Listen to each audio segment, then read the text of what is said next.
This is Artistry Unearthed podcast from Cryptic Tattoo. It is the very end of the very last day of Springfield Carnival of Ink 2026. And our last guest on the podcast today, ZeeAna Henson. And do you prefer to go by ZeeAna or Z? I go by Z. Z. All right. Well, thank you so much for joining us, Z, on the podcast. I'm really excited to hear your story. Sure. So how did you get started in tattooing?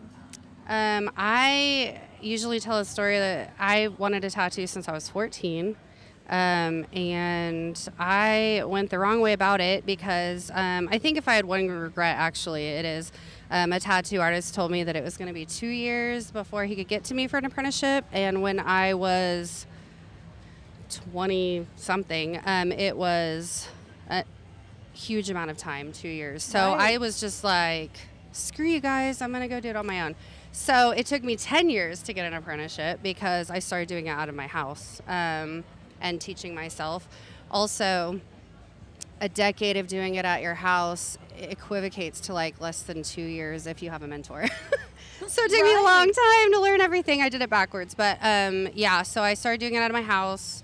And I didn't like the way tattoo artists treat, the old way of thinking. I didn't like the way they treated each other and the way they treated their clients. And so I didn't want to go work there. With the ego and the toxicity. Yeah, and I didn't want to be hazed. So I just didn't do it. And then 10 years later, I got, a foot in the door and they offered me an apprenticeship that was really pretty easy. So...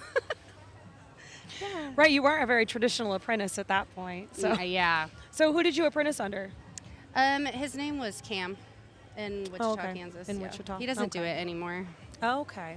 So how long has your shop been open? We actually just opened December 18th in Wichita, Kansas. I've been building up the name for about 5 years, but I knew I was going to do it. But our brick and mortar actually opened officially December 18th. That's exciting. And what's the name of your shop? It's Calico Creek Tattoo.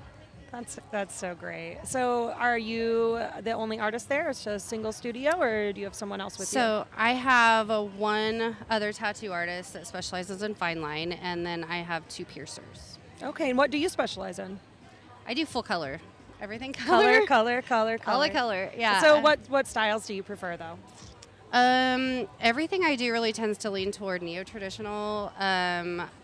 People come to me for watercolor a lot because I freehand everything. I take an approach like I'm using paints. So even if I show you an image of what the tattoo is going to look like, I change it to kind of fit with your body, or I think colors would look better with your skin tone. So watercolor is natural with that. And other than that, it's like neo-trad. I'm kind of trying my hand at more realistic. I'm kind of pushing myself that way a little bit, but anything full color I love. Yeah. You did a cool peacock piece, and your bearded lady piece is so awesome. I told you that Both of them are here. I was excited I got to see the bearded lady in person, and you've added the circus tint under it and the little gecko, and it's just I love neo-trad. It's a cool piece. Me too. So do you have any interesting stories of your tattoo journey? Like, did you get any weird requests or interesting coworkers or pieces that just turned into something you weren't expecting? Not really. I actually had a really good, when I had my apprenticeship, I started into a shop that was not very fitting for me. And I got called to a second shop, and those guys are my brothers now. When I opened my brick and mortar, they knew I was going to do it. I went over there and I said, I might be here 6 months. I just want out of where I'm at. And then I went over there, and I was there 2.5 years and cried about leaving. And I actually ended up moving less than a mile down the road. Oh, that's great. Yeah, so I feel like I live to do solidarity among artists and showing them. When we did our grand opening, I had 3 artists come from 2 different shops to come help, and I made sure to announce them and have everyone go follow them too. I feel like we can all succeed, and I'm just all about that. So when I left, I like kept that bridge, and I love them. I'm here with one of them, actually. That's such a different leap, like from working on your own in a shop and trying to build your own ecosystem of what you're looking for, but you didn't have that collaboration piece. Yeah. Than to come into an environment where you have that collaboration and encouragement and support from other artists that are just trying to be their best and help you be their best can do so much for your growth. And coming to convention, Carnival of Ink was actually like the start for me of that, realizing that people can come together and love each other, and it's a big family. And then when I went with them, we started conventioning together, learning together, doing seminars, and we all do different styles, but it's pushing each other to the next level. And I don't think that I would have grown nearly as much. I probably grew in the 2.5 years more than I did my entire tattoo career. Just being around people that like to cheer each other on. You know, like back and forth. So I loved it. I'd go back there if I didn't have my shop, but of course. Yeah. So this weekend, what have you been working on? So on Friday, I did a fruit fly. Oh. Which kind of makes everybody do that. But how big is it? Is it life size or is it big? No, it goes like from right above your knee down to like almost her ankle, and huge fruit fly. Yeah, it's a fly made out of fruit because I like punny jokes. I'm a big nerd.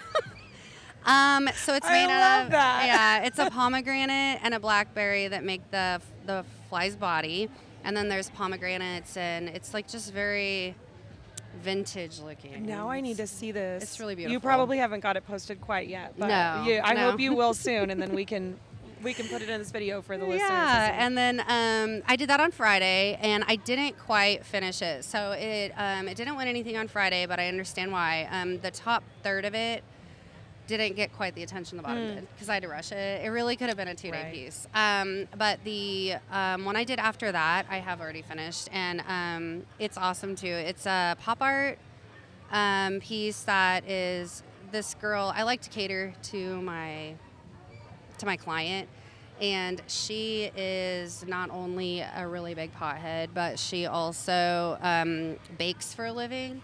So she like actually bakes cheesecakes and stuff like that. So I called it Half Baked, and it actually says it on there. More puns, yeah. She's kind of like a vintage. Yeah, it's a vintage like 50s yeah. babe, like holding a bowl of dough, and it's like falling out, and she's getting high with the other hand. And anyway, it's fun and bright and like every color you can think of. And I think a lot of my pieces are like that. They're more pop art because I have to put everything in it. It's that ADHD.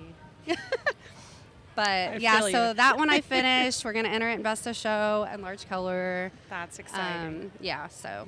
Well, good luck in the competition tonight. Thank you so much. That's going to be so great. Do you have anything big coming up in the next year or so? I guess it's going to be your first year in your new shop. Well, we're going to go to Table Rock Tattoo Convention to support Brad. We love Brad. And then I really think we're probably going to go the Invitational for this. And I'm talking about going to one in Puerto Rico in December, but I just am so family oriented and kind of a homebody. Yeah. See how the cards fall. Yeah. See how the cards fall. Yeah. I love it. Awesome. Well, how can our listeners find you and your shop on social media? So the shop on Instagram and Facebook, also TikTok, but I don't get on there much, is at Calico Creek Tattoo, all one word. And then you can see all of the artists and piercers on there. And then mine personally is another pun, Oopsie_Daisy. So it's OOPZEE_DAYZEE. And that's my social media for all of it. Awesome. All right. So maybe one last question. Sure. If you were to meet someone about the age you were when you decided that tattooing was for you, and you were to give them one piece of advice, you know, the little aspiring artist, teenager, what would you tell them? Well, that goes back to my one regret. Yeah. So if an artist, if somebody you want to apprentice under tells you it's going to be 2 years, it's worth the wait. because otherwise you're going to take a really long, hard road. So I would say keep drawing and wait your weight. Awesome. That's good advice. Well, thank you so much for being on the podcast. I'm so glad we could catch you. It's time to pack up the couch, hit the road. Thank you. I appreciate you guys. All right. Well, we hope to see you maybe in Table Rock. Absolutely. Thanks for having me. All right. Thank you.